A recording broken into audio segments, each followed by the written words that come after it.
Riding in and out of city traffic can test the patience of most motorcycle riders, especially when trying to find their way. Old-style GPS units mean they have to look away from the road and sometimes even stop to check where they're going.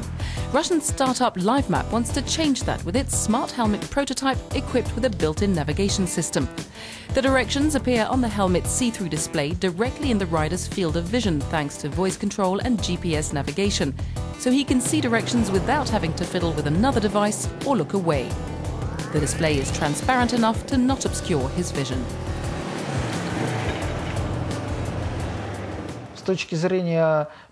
When it comes to security, the idea is to create a helmet that enables the rider to navigate while driving without needing to stop and type in a new address on his mobile phone, so he can just do it through voice recognition, by saying, for example, Madison Avenue, and the computer works out the route.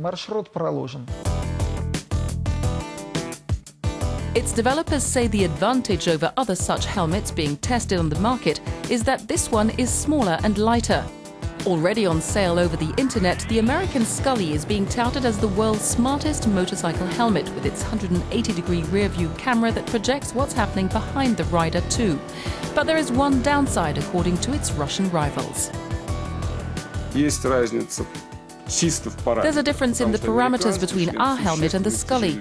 The American helmet is much heavier. I think it weighs almost 2 kilos, and the Russian one weighs 1.4. So there's a big difference. Anything that weighs more than 1.5 kilos is not a helmet.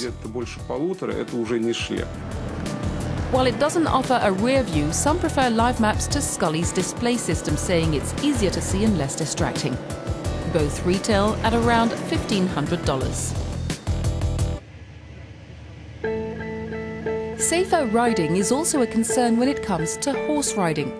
With the aim of enhancing the performance of racehorses and reducing the risk of injury to both man and animal, a research team from the Royal Veterinary College in England is using motion tracking technology and has equipped riders and horses with sensors.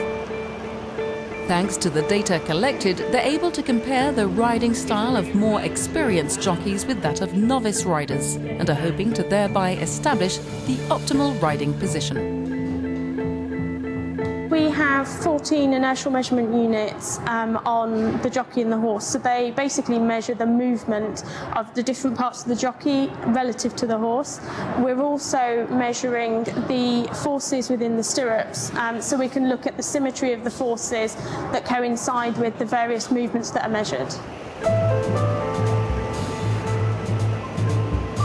While the data is still being collected and analysed, it's hoped it'll lead to improved teaching methods that will ultimately help apprentice jockeys progress faster, the ultimate goal being to reduce the risk of injury.